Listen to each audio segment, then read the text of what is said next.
For all my ladies who struggle with getting their partners to understand what they're trying to communicate, come on in the room. Now, every situation is different, but this may be helpful if you are a woman who just comes from a difficult communicating background. I'm gonna help you with some very sexy communicating and comprehension tips. Number one, you have to remain calm. The strong person is not the one who is physically strong, but the strong person is the one who can control himself when he's angry.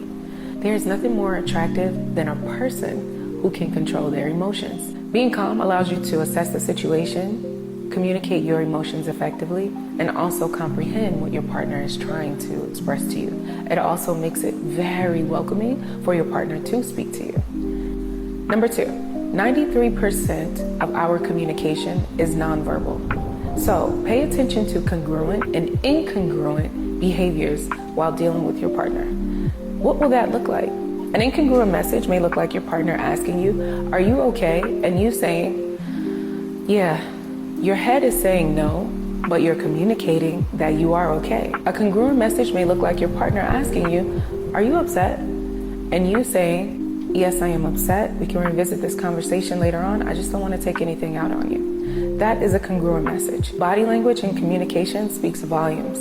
The ultimate goal is that we come to some kind of resolution. Number three, this is very important to understand voice tone. Voice tone can make or break a situation. Now, I want to speak on these 4 voice tones for the sake of this video.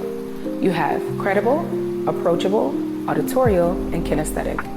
What does that even mean, Coach V? It's important that you know how and when to use these interchangeably. For instance, credible, you would use at a job interview. You are letting them know why they should choose you, so your tone will look as such. You should choose me for the job because.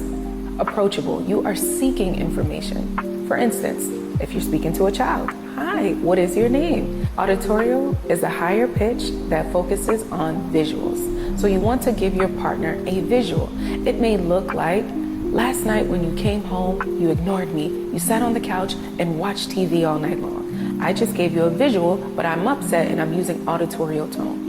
Lastly, kinesthetic. It is a more poetic. It is a feeling.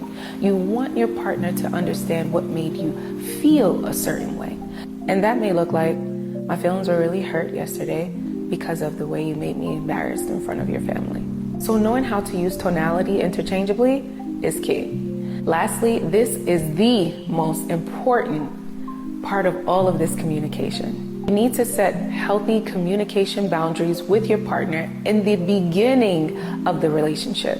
A boundary can be when you start yelling, "I mentally check out. I no longer hear what you're saying. I'm no longer interested in what you're saying."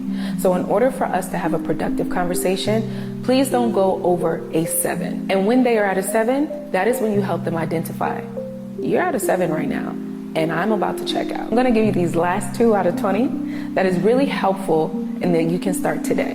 When it comes to communicating with your partner, you wanna make sure you are always reflective and seeking clarity within the conversation. This will always be helpful when communicating. So I hope this lands well. Use some of these tips today. Let me know how it worked for you. And if you love these tips, I just started a community for us. Join the Rooted in Real Sisterhood and the link in bio. Share, like, comment, repost, do your thing.